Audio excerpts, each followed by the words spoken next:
Sosok Geoffrey, karyawan Susi Air, sukses jadi calon mantu Susi Pujiastuti. Ternyata mahir 3 bahasa.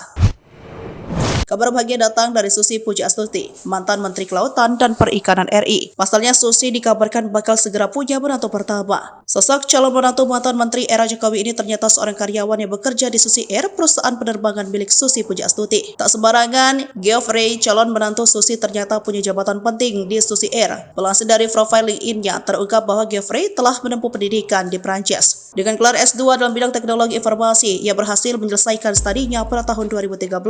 Setelah itu, ia merintis karirnya di beberapa tempat. Ia telah berpengalaman bekerja di Veolia Water North Amerika, Amerika Serikat.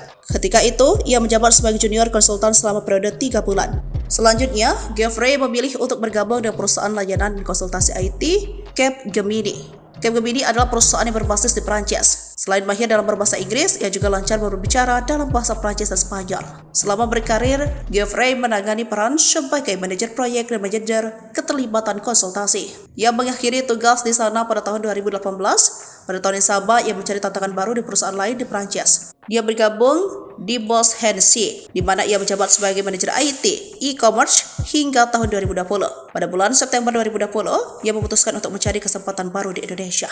Yang menariknya, ia bergabung dengan perusahaan Susi Pujiastuti, Susi Air. Dia menjabat sebagai direktur utama hingga sekarang. Dan kini, ia akan menjadi anggota keluarga atasannya sebagai menantu.